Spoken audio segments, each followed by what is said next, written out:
피터 틸, 창업가이자 투자자, 그리고 실리콘밸리에서 아마 가장 논생적인 인물일 거예요.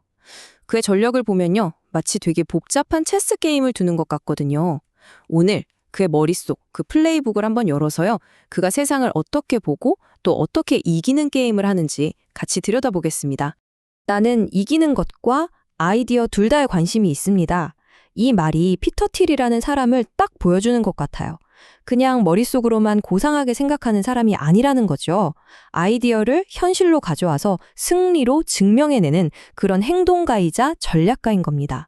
오늘 이야기는 바로 이 두 가지, 아이디어와 승리가 어떻게 만나는지에 대한 이야기예요. 오늘 우리가 파고들 질문이 바로 이겁니다. 대학이라든지 정부, 사회 시스템이 여기저기서 삐걱거리는 세상이잖아요. 이런 세상에서 야망을 가진 사람은 도대체 뭘 해야 할까요? 그냥 가만히 있어야 할까요? 아니면 뭔가 다른 길이 있는 걸까요? 여기에 대한 틸의 대답은요, 놀라울 정도로 명확하고 또 단호합니다. 자, 그의 해법을 알기 전에 먼저 그가 지금 우리 세상을 어떻게 진단하고 있는지부터 한번 살펴봐야겠죠? 틸의 진단은 사실 꽤 충격적이에요. 그가 보기에는요, 우리 사회에 기둥 역할을 했던 아주 중요한 기관들이 속에서부터 무너지고 있다는 겁니다.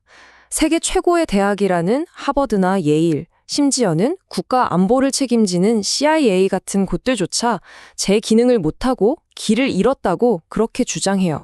이게 그 변화를 아주 잘 보여주는 건데요. 예전에는 명문대에 가는 게 사회 지도층으로 가는 확실한 길이었잖아요. 근데 지금은 어때요? 틸의 시각에서 보면 그 길은 이제 끊겨버렸고 복잡한 미로가 된 거예요. 학생들은 어떻게든 입학은 하는데 정작 그 다음엔 뭘 해야 할지 그 목적을 잃어버린다는 거죠. 자, 그럼 이렇게 모든 게 멈춰 있고 무너져 내리고 있다면 도대체 어디서 기회를 찾아야 하는 걸까요? 틸은 딱 하나의 길이 있다고 말합니다. 틸은 이렇게 봐요. 지난 수십 년 동안 세상의 거의 모든 게 멈춰 있거나 오히려 뒷걸음질 쳤는데 유일하게 진짜 진보라고 부를 만한 게 일어난 곳은 딱 한 군데밖에 없었다는 거죠. 그게 바로 비트의 세계, 그러니까 기술 분야입니다. 컴퓨터, 소프트웨어, 인터넷, 모바일, 그리고 요즘 뜨거운 암호화폐와 인공지능까지요. 아니, 왜 여기가 유일한 길이었을까요?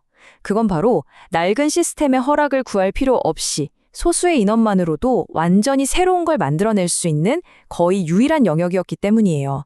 여기가 바로 지난 수십 년간 인류가 새로운 가치를 만들고 진짜 진보를 이룬 유일한 전장이었다, 이겁니다.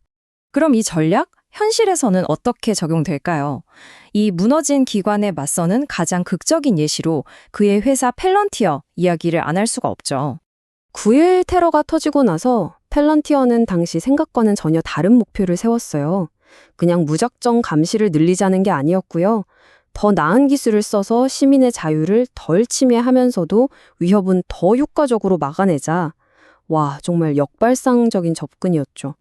근데요, 아주 거대한 장벽이 있었습니다.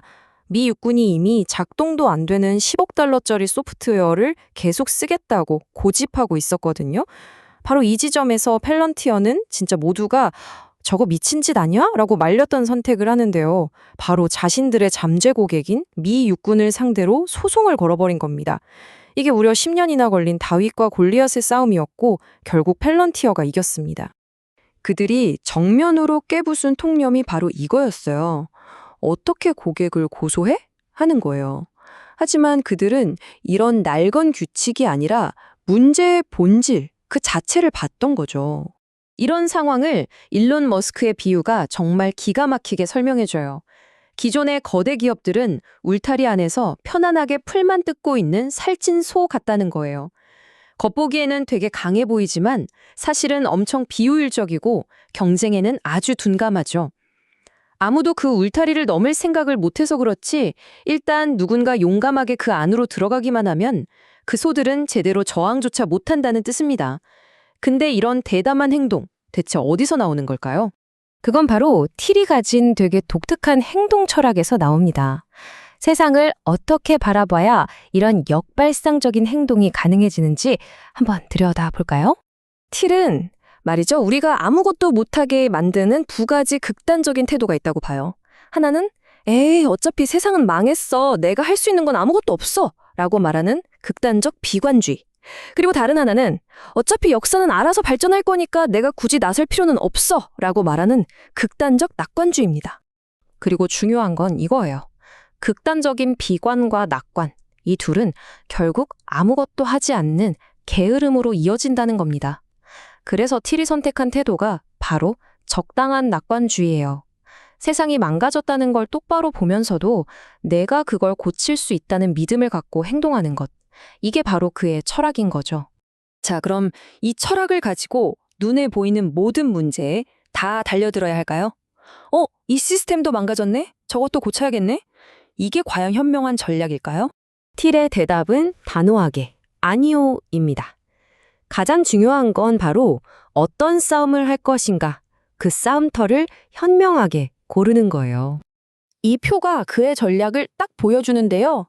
2000년대 중반에 모두가 저거 미친 짓 아니야? 라며 외면했던 국방기술 분야에서는 경쟁자가 거의 없었어요. 그런데 반대로 모두가 박수 쳐주고 와, 좋은 일 한다 하는 의료나 교육, IT 분야는 너무 많은 사람이 몰려서 오히려 성공하기가 더 어려웠다는 거죠. 즉, 인기 없는 곳에 진짜 기회가 숨어 있다는 겁니다. 그래서 그는 이런 원칙 같은 걸 이야기해요.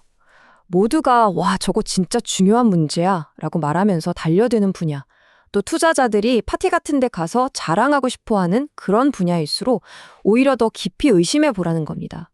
왜냐하면 그런 곳에서는 종종 사회적인 인정이나 칭찬이 실제 진보를 그냥 대체해버리는 경우가 많거든요.